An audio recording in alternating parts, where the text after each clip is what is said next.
오늘 말씀은 누가복음 13장 10절부터 21절, 제목은 하나님 나라의 본질입니다. 예수님의 지상사역의 모든 것엔 의도와 목적이 계셨습니다. 결코 우연히 이루어진 일이나 계획 없이 이루어진 것은 없었습니다.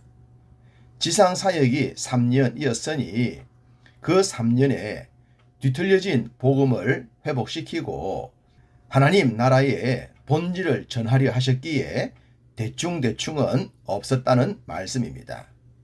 우리는 예수님의 사역이 회당을 중심으로 이루어졌다는 것도 쉽게 알 수 있습니다. 그것도 유대인들이 집중적으로 모이는 안식일의 말입니다. 안식일은 모두가 쉬어야 한다고 생각했죠. 일을 하지 않고 쉬는 것이 하나님의 뜻을 이루는 것이라고 생각했습니다. 그러면서도 은밀히 자신들이 행하고 싶었던 것은 다 했을 것입니다. 그렇지 않았다면 주님께서 굳이 안식일에 논쟁이 될 만한 일을 행하시지 않으셨을 것입니다.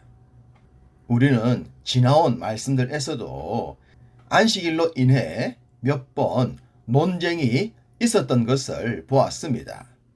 주님은 뻔히 그런 일이 일어날 것을 아시면서도 안식일에 사역을 하셨는데 거기엔 목적이 있었기 때문입니다. 하나님의 나라 본질 회복을 위해서인데요.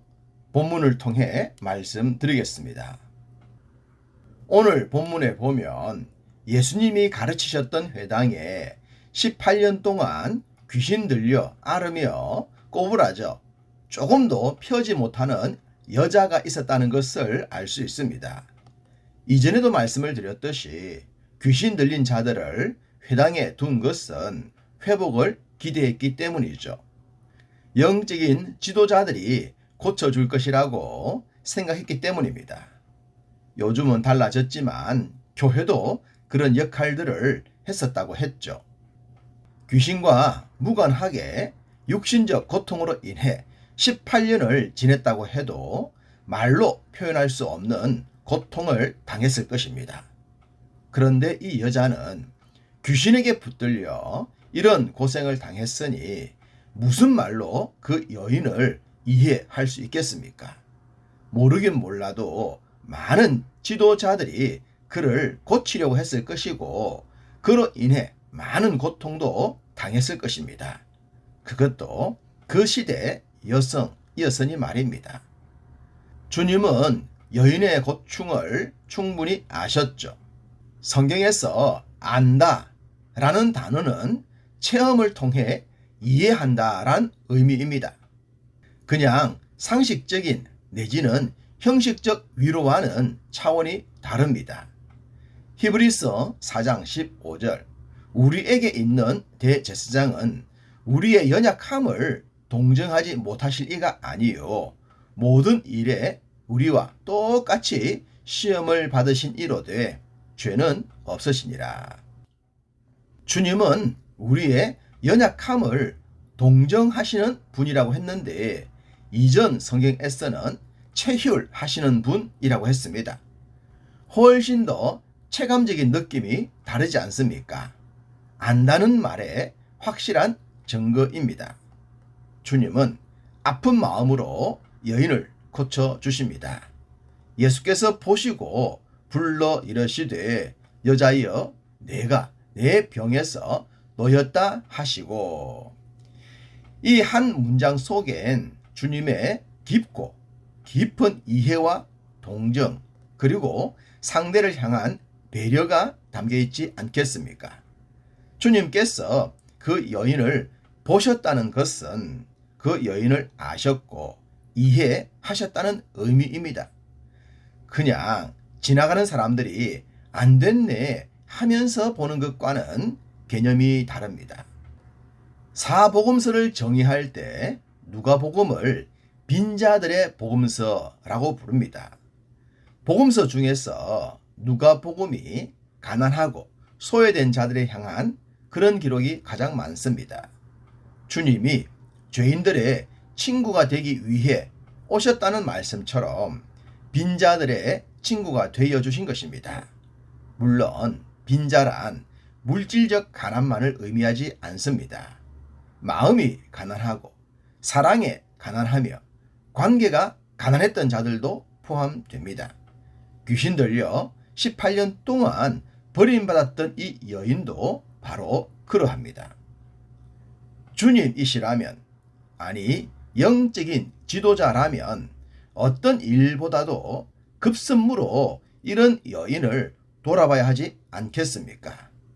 주님은 이 여인을 만나자마자 그리하셨습니다. 그러나 동일한 영적 지도자였던 회당장의 영적 세계관은 달랐습니다. 14절, 회당장이 예수께서 안식일에 병 고치시는 것을 분내어 무리에게 이르되 일할 날이 엿새가 있으니 그 동안에 와서 고침을 받을 것이요 안식일에는 하지 말 것이니라 하거늘. 회당장의 말을 자세히 보면 이 문장이 눈에 확 들어옵니다. 분내어 무리에게 이르되. 그는 분노하고 있습니다. 18년 동안 귀신에게 붙들려 말로 다 표현할 수 없는 고통에 붙들렸던 여인이 나음을 입었는데 말입니다. 이런 여인 앞에서 분을 낸다는 것이 믿음을 떠나서 상식적으로 이해가 되겠습니까? 도대체 그들의 정신세계엔 어떤 개념이 있길래 이렇게도 당당할 수 있단 말입니까? 축하하고 감사하고 고마워해도 부족할 텐데 말입니다. 주님은 분노하고 있는 회당장과 동일한 세계관에 붙들린 자들의 외식을 알고 계셨습니다. 그들은 안식일에 자신들의 소나 나귀를 풀어 끌고 가서 먹이를 먹이면서 귀신에게 붙들린 하나님의 형상대로 지음받은 자를 사탄에게 풀어 고치는 것엔 진노한다고 책망하셨던 것입니다. 사람을 짐승보다 더 천하게 여겼던 그들의 정신세계는 하나님의 나라와는 멀어도 너무 멀었습니다. 그래서 주님은 그들의 외식과 가식을 통해 또다시 하나님의 나라를 말씀하신 것입니다. 18절, 그러므로 예수께서 이르시되 하나님의 나라가 무엇과 같을까? 내가 무엇으로 비교할까? 그러므로 라고 하신 것은 하나님의 나라를 저들의 외식과는 다르다는 의미입니다. 주님은 하나님의 나라를 자기 채소밭에 갖다 심은 겨자씨 한 알과 같다고 하셨습니다. 겨자씨는 아주 작되 자라면 공중의 새들이 깃들 정도로 나무가 된다고 하셨습니다. 물론 소나무나 참나무 같은 뜻은 아니지만 채소 개념은 아니라는 뜻이죠. 그럼 주님께서 왜 작은 겨자씨를 하나님의 나라에 비교하고 계실까요? 그것도 외식하는 회당장 앞에서 말입니다. 만약 새들이 깃들 정도로 커버린 겨자나무를 생각한다면 아주 작은 겨자씨를 이해하지 못할 것입니다. 동일하게 회당장이라는 높은 자리에 오름으로 인해 병들려 고생하는 자들을 이해하지 못하는 자들의 굳어져 버린 영성에 각성을 주신 것으로 보입니다. 두 번째로 비교하신 가로 속에 갖다 넣은 누룩에 대한 말씀도 그 의미는 동일합니다.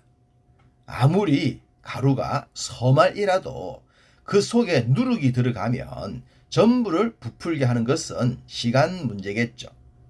작은 것을 무시하지 말라는 말씀입니다. 당시 영적인 지도자들은 너무 작아서 잘 보이지 않는 것 같은 자들을 무시하고 외면했습니다. 그것도 하나님의 율법이라는 미명하에 말입니다. 주님은 그런 종교 지도자들의 영적인 답답함에 집중하시기보다는 하나님의 나라 본질을 가르치셨습니다. 때로 우리 눈에 하나님의 나라가 너무 작아 보이지 않는 것 같더라도 복음 그 자체에 초점을 맞추며 살아가기를 소망합니다. 이 하루도 그런 하루 되기를 간절히 소망합니다.